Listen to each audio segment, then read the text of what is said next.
연초에 출시된 중국의 AI 딥시크가 세계에 큰 충격을 줬습니다. 동시에 개인정보 유출 등 각종 논란도 불거졌습니다. 베이징 정영태 특파원 연결해 중국 AI 급성장의 비결과 한계 짚어봅니다. 각종 논란에도 불구하고 말이죠. 중국의 딥시크가 AI 글로벌 시장의 판도를 확 바꿔놓은 거는 분명해 보입니다. 그 미국 기업들을 깨우는 웨이크업 콜이다. 이게 트럼프 대통령이 한 말이잖아요. AI 후발주자들에게 백종원 레시피를 제공했다. 이건 우리 과학계에서 나온 말입니다. 제가 보기에 가장 중요한 거는 만약에 딥시크 모델 같은 것을 미국의 한 스타트업이 내놨다면 이렇게 큰 충격을 주지 않았을 거라는 것이죠. 그동안 미국에서는 AI 기술 측면에서 중국이 최소 1, 2년 정도는 뒤져 있다는 인식이 일반적이었는데 그게 아닐 수도 있나? 이런 인식의 전환을 줬다는 점이 가장 큰 의미가 있는 것 같습니다. 특히 딥시크가 밝힌 것이 이제 AI 학습 과정에서는 미국이 수출 금지한 엔비디아의 고사양 GPU H100을 못 쓰고 그보다 사양이 한참 떨어지는 H800을 썼다는 거잖아요. 심지어 추론 과정에서는 미국 칩이 아니라 중국 화웨이의 어센드 칩을 썼다는 거 아닙니까? 이런 점들 때문에 그동안 AI 개발 경쟁에서 뒤처져 있던 이른바 글로벌 사우스라고 하는 신흥국들이나 개발도상국들이 중국판 AI 표준이나 장비에 대해서 주목하는 계기를 만들었다는 거죠. 사실 중국의 AI 패권 경쟁이 하루아침에 미국을 뛰어넘는다, 이거는 생각할 수 없거든요. 중국의 전략이라는 거는 최대한 자기 편을 많이 만들어서 세를 불리겠다는 건데, 이런 중국의 AI 전략에서 본다면 딥시크가 큰 역할을 했다고도 볼 수 있습니다. 자, 생성형 AI뿐 아니라 이 AI 기술의 완성이라고 일컬어지는 AI와 휴머노이드 로봇 기술의 결합, 이 분야에서도 이 중국의 추격이 만만치 않다고요. 최근에 상당히 상징적인 연구 결과가 있었습니다. 미국의 유명 대학인 카네기 멜런대 연구팀이 전 세계가 주목하는 연구 결과를 내놨는데요. AI 학습 강화 프로그램을 통해서 휴머노이드 로봇의 인간의 움직임과 매우 유사한 이 부드러운 움직임을 구현해냈다는 것이죠. 미국 NBA 농구 스타인 코비 브라이언트의 페이드 어웨이 슛을 재현한다거나 르브론 제임스의 골 세러머니, 호날두의 골 세러머니를 자연스럽게 재현해내는 모습을 영상으로 보여주면서 큰 파장을 일으켰단 말입니다. 이 연구 결과 영상에 등장하는 로봇을 보니까 상당히 모양새가 낯이 익었습니다. 그래서 제가 그 연구팀의 논문 원본을 찾아봤는데 아니나 다를까 그 논문 원본에 중국 유니트리의 휴머노이드 로봇 G1을 썼다고 명확하게 밝히고 있었습니다. 이 유니트리는 중국에서 굉장히 유명한 휴머노이드 로봇 기업인데요. 특히 이 G1 모델은 한국 돈으로 한 2천만 원대의 가성비 때문에 최근 미국 대학과 연구기관에서 실험용으로 굉장히 많이 사가고 있다는 이야기가 많았는데요. 이번 연구에서 더 흥미로운 점은 사실 연구진 그 자체에 있습니다. 이 연구를 해낸 지도교수와 박사과정, 이런 연구진들이 사실은 중국에서 미국으로 유학으로 온 과학자들이란 거거든요. 특히 이 연구를 이끈 박사과정의 허타이러는 중국 SNS 웨이보에 이 연구 과정을 상세하게 올리면서 자기가 어릴 때부터 꿈꿔왔던 꿈을 이뤘다고 말하기도 했습니다. 아직도 전 세계에서 우수한 인재들을 대거 끌어모으고 있는 미국의 힘을 보여주는 동시에 중국이 갖고 있는 무서운 잠재력을 보여주는 장면이라고도 할 수 있을 것 같습니다. 사실 미중 갈등의 여파로 미국에서 공부했던 중국 과학자들이 다시 중국으로 돌아가는 비중이 48%에서 75%까지 최근 크게 늘었거든요. 이렇게 해외에서 공부한 많은 과학자들이 중국으로 돌아가고 이런 인재 유입이 쌓이면서 이제는 중국 국내의 연구 수준이 올라가고 있다는 그런 평가가 많이 나오고 있는 거죠. 사실 딥시크 충격 전에 지난해 중국 과학기술과 관련한 또 한 번의 충격파가 있었습니다. 그게 바로 네이처 인덱스인데요. 세계적인 과학 저널인 네이처가 매년 과학기술의 인덱스를 발표하는데 지난해 2024년 국가 순위에서 처음으로 중국이 미국을 제치고 1위에 올랐습니다. 뿐만 아니라 대학 순위에서는 하버드 대학이 1위를 지키긴 했지만 톱 10위권 중에 중국 대학이 무려 8곳, 미국 대학은 2곳에 불과했습니다.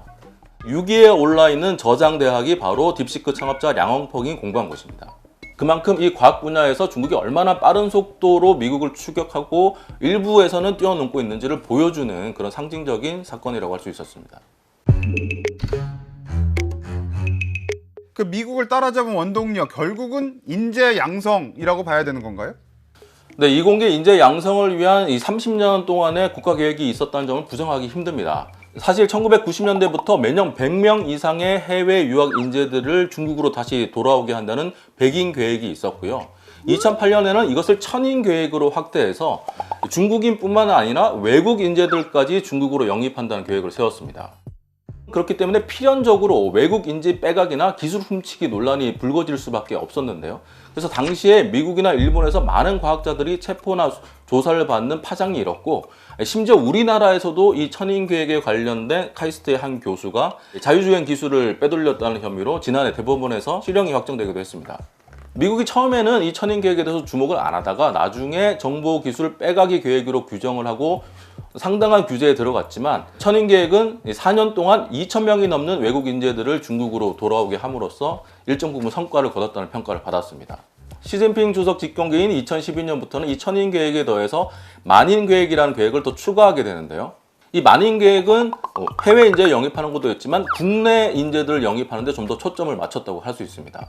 이런 국가 계획에 더해서 각 연구기관, 대학별로 최고의 인재를 길러내기 위한 교육들도 최근 주목을 받고 있습니다. 앞서 말씀드린 딥시크나 유니티 같은 최근 중국에서 두각을 드러내는 기업들이 대부분 국내파 연구진으로 꾸려졌기 때문인데요. 무엇보다 이렇게 이공계가 중시되는 사회 분위기 때문에 딥시크 같은 모델이 나올 수밖에 없었던 거 아니냐, 이건 이상한 일이 아니다, 이런 분위기도 있습니다. 그래서 중국에서 중고등학교를 나오고 컴퓨터공학을 전공해 칭화대에서 학사, 석사, 박사까지 마치고 연구원으로 일하고 있는 엄마가 박사를 인터뷰해서 좀 더 자세한 내용을 들어봤습니다. 근데 생각해보세요. 한국의 그 모든 의대생, 모든 법대생들이 맨날 같이 모여서 연구하고 실험하고 그러면 한국도 뭐가 나오지 않겠습니까? 심지어 중국은 그보다 더 뛰어난 엘리트, 더 많은 엘리트들이 지금 다 같이 모여서 이런 일을 하고 있으니까. 중국에서는 사실 딥시크 외에도 비슷한 모델이나 이런 걸 만드는 게 아주 많거든요. 정말 투자해서 사실 하나가 나왔다는 게 전혀 이상하지 않습니다. 오히려 못 나오는 게 이상하죠. 사실 중국의 AI 교육은 한 해 AI 분야 입학생이 43,000명에 달하는 인해 전술, 물량 공세에 더해서 인재 중에 인재를 키우는 이른바 천재 교육, 이렇게 두 가지 트랙으로 진행된다고 볼 수 있습니다. 이런 소수정예 교육의 대표적인 것이 베이징대의 튜링반과 칭화대의 야오반인데요. 이 베이징대의 튜링반은 AI의 아버지라고 불리는 영국의 수학자 앨런 튜링에서 그 이름을 따왔고요. 칭화대의 야오반은 야오치즈 박사에서 이름을 따온 건데요. 이 야오치즈 박사는 미국에서 공부해서 프린스턴과 스탠퍼드 같은 유수의 대학에서 교수를 하다가 지난 2015년에 미국 시민권을 포기하고 중국으로 귀화했습니다. 앞서 말씀드린 이 천인 계획의 대표적인 귀환 사례가 바로 이 야오치즈 교수라고 할 수 있습니다. 사실 중국에서는 베이징대와 칭화대에 입학한 것만으로도 수재라고 할 수 있는데, 입학한 학생들 중에 수학과 물리에서 특히 우수한 성적을 보이는 학생들을 따로 뽑아서 최고의 교수진으로 가르치는 방식입니다. 이제 청와대에서도 제일 엘리트이던 친구고, 그 중에 대부분은 그 올림피아드 경시 대회를 준비하고 또 심지어 국제에서 이미 상을 탄 이런 친구들입니다. 쉽게 말하면 천재들이라고 봐도 되는 건가요? 천재 중에 천재자. 중국 아니고 서양, 특히 미국의 시스템으로 세계 레벨로 이제 학생들을 이제 양성하겠다. 특히 야오반은 이제 2학년 되면 거의 전원이 다 연구실에 들어가서 연구를 하고, 보통 한 3학년, 늦어도 4학년이면 거의 한 셈에 하나씩 이제 SCR 논문을 발표하고. 사실 치열한 입시 경쟁은 한국도 마찬가지죠. 대신 중국은 이공계 학생들에게 있어서 의대 쏠림 현상이 없고 대부분 컴퓨터공학이나 IT 계열에 집중된다는 게 다른 점입니다. 의대 쏠림 현상이 없는 이유는 어떻게 보면 단순한데요. 중국 대도시 대형 병원에서 일하는 의사들의 평균 연봉이 우리 돈으로 한 5천만 원 정도 됩니다. 사실 다른 직군에 비하면 높은 수입이라고도 할 수 있는데요. 하지만 금융이나 IT 분야에서 일하는 사람들과의 사실 연봉에 큰 차이가 없습니다. 이 지방으로 가면 의사들의 수입이 더 적어지기도 하고요. 근데 특히나 중국 AI 분야의 개발자들의 평균 임금은 연봉이 9천만 원 정도 됩니다. 의사들보다 훨씬 높다는 이야기죠. 쉽게 말하면 죄송합니다. 돈입니다.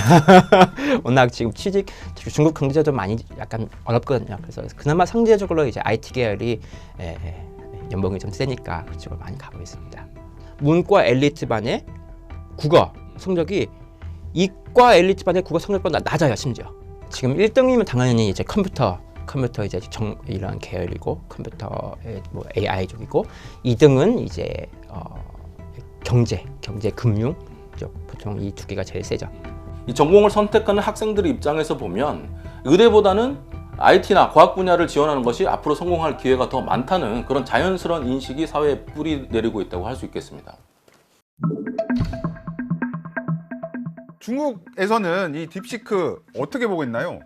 딥시크가 AI 모델 R1을 공개한 게 1월 20일 트럼프 대통령 취임일이었잖아요.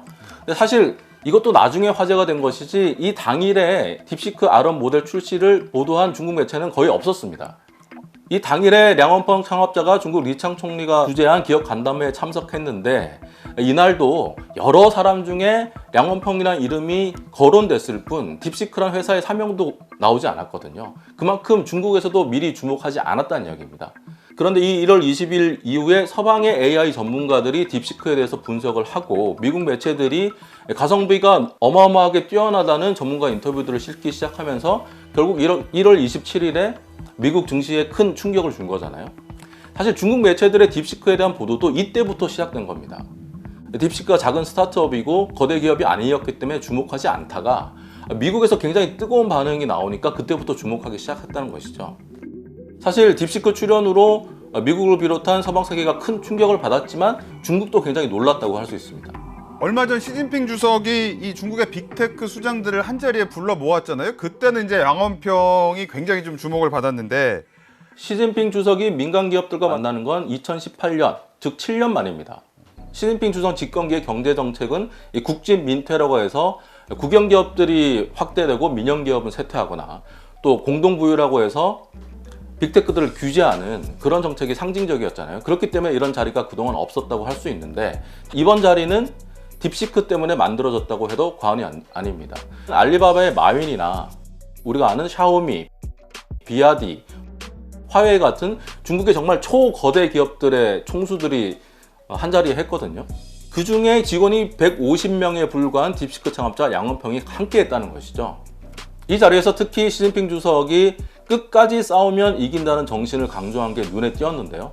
트럼프 집권 2기에 들어서면서 미국과의 경쟁에서 민간 기업들의 지원을 바란다 이런 주문을 했다는 해석도 나오고 있습니다. 중국 내에서는 이 급속한 AI의 발전, 미국 추격이 이 시진핑 주석의 선견지명이다 뭐 이런 얘기도 나왔다면서요? 특히 중국 관영 매체들은 딥시크의 성공 배경에는 시진핑 주석의 선견지명이 있었다. 일종의 용비어창과 같은 보도들을 최근 많이 내놓고 있는데요. 딥시크 본사가 항저우에 있잖아요. 이 항저우에는 앞서 말씀드린 유니트리를 비롯한 최근에 주목받고 있는 테크 기업들이 있다는 거죠. 이걸 항저우 육룡이라는 말로 상당히 주목을 받고 있는데요. 시진핑 국가주석이 과거 2003년에 이 저장성의 당서기를 할 때 아무도 주목하지 않았던 디지털 개발 계획을 처음으로 내놨고 또 이 항저우를 미국의 실리콘밸리와 같은 첨단 기술 중심지로 키워야 된다는 지침을 내렸다는 점에서 오늘날 딥시크의 성장과 항저우의 발전 배경에는 시진핑 주석의 당시 선견지명이 있었다. 이런 일종의 용비어천가식 보도를 내놓으면서 시 주석의 업적으로 포장하고 있는 겁니다. 그래도 말이죠. 미국이 그 첨단 엔비디아 칩을 비롯해서 이 첨단 반도체 기술의 중국 수출을 여전히 철저히 좀 통제를 하고 있는 상황에서 인재 양성만으로 이런 제재를 뚫을 수 있을지 그것도 좀 궁금합니다. 네, 여전히 한계가 분명한 건 맞습니다. 그래서 미국에서 나오는 이야기가 중국이 싱가포르를 통해서 엔비디아 GPU를 몰래 사들여서 들여오고 있다. 즉 밀수한다는 이야기죠. 또 호주나 동남아시아 국가들에게 엔비디아 GPU를 사들여서 서버를 구축한 다음에 중국 거대 기업들이 그 서버를 활용하고 있다. 이런 이야기들이 나오고 있지 않습니까? 또 양은 적지 않지만 우리나라에 풀린 이 GPU 제품들도 중국 중개상들이 사들여서 중국으로 갖고 가고 있다. 이런 증언들도 나오고 있거든요. 하지만 중국이 자체적으로 기술력을 통해서 이런 한계를 돌파하고 있다는 점도 무시할 수 없는 부분이긴 합니다. 반도체가 대표적인 분야인데요. 중국이 막대한 천문학적인 자금을 들여서 지금 반도체를 지원하고 있잖아요. 그럼에도 불구하고 여전히 미국이나 한국에 비해서는 기술 격차가 있는 것이 사실입니다. 중국의 강점은 뭐냐면 거대한 내수 시장이 있다는 거거든요. 중국 반도체 기업들이 초기에는 정부의 보조금을 받아서 성능이 떨어지는 반도체를 만들어서 내놓지만 미국의 고사양 반도체 수출 금지에 막혀있기 때문에 중국 기업들이 만든 반도체를 살 수밖에 없다는 거죠. 그래서 처음에는 성능이 떨어지고 수익성이 떨어지더라도 중국의 많은 기업들이 중국산 반도체를 사주면 이 중국 반도체 기업들은 그때부터 그 자본력을 바탕으로 점점 더 기술력을 끌어올리게 된다는 겁니다. 사실 중국과 같은 거대한 시장을 갖고 있는 이런 나라들이 아니면은 생각할 수 없는 전략이거든요. 그래서 초기에는 수만 개의 반도체 기업들이 설립됐고 이 중에는 정부 보조금만 노린 일종의 페이퍼 컴퍼니 같은 기업들도 많았다고 합니다. 하지만 이런 기업들은 서서히 도태됐고 지금은 성공 사례들이 나오고 있는 것이죠. 그럼에도 불구하고 중국 반도체 기업들은 정부 보조금과 지원을 뺀다면 여전히 경쟁력이 떨어진다고는 합니다. 하지만 시간은 우리 편이고 결국은 이 문제들을 극복하게 될 것이라는 게 중국의 시각입니다. 중국이 미국을 무섭게 추격하고 있다고 한다지만 그래도 이 한계는 분명히 좀 있을 것 같은데요. 현지에서는 뭐 이 어떤 점들이 좀 지적이 되고 있습니까? 중국과 미국의 AI 격차가 1, 2년 사이라고 하지만 진짜 격차는 창의와 모방 사이에 있고 이 부분이 바뀌지 않으면 중국은 영원히 추격자가 될 수밖에 없다. 이게 딥시크 창업자인 양원펑이 지난해 인터뷰에서 한 이야기입니다. 기술이라는 건 계속 뒤쫓아가면서 추격할 수 있겠지만 기초과학 분야를 비롯한 이 과학 영역에서 창의성이 없다면 밑바탕을 만들기 힘들다는 것이죠. 결국 창의성이 관건이라는 건데 중국도 지원을 많이 하지만 아무래도 단기적으로 눈에 보이는 성과, 당장 결과를 내놓을 수 있는 연구에 치중하게 된다는 한계가 있다는 이야기입니다. 또 미중 패권 경쟁이 갈수록 심화되면서 중국 과학기술계도 점점 폐쇄적으로 변하고 있다는 것도 한계로 지적됩니다. 연구에 실패할 수가 없잖아요. 실패하면 큰 지장을 주는데 그나마 이제 미국이나 이쪽에서는 실패해도 괜찮습니다. 그래서 계속 새로운 펀딩을 따서 할 수는 있습니다.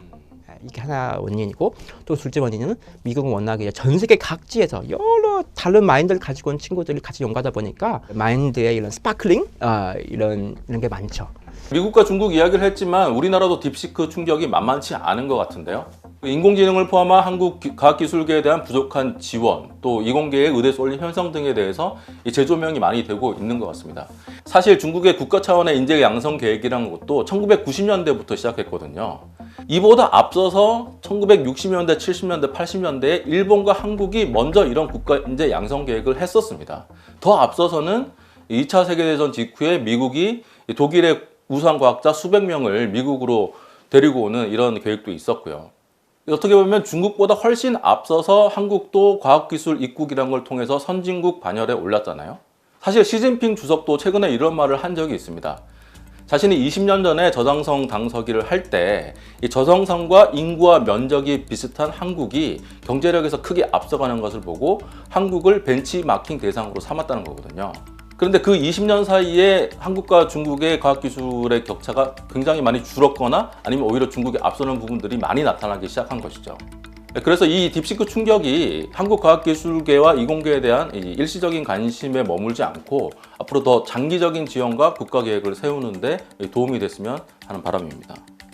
우리도 참 이 생각해 봐야 할 지점들이 많은 것 같습니다. 좋은 분석 고맙습니다.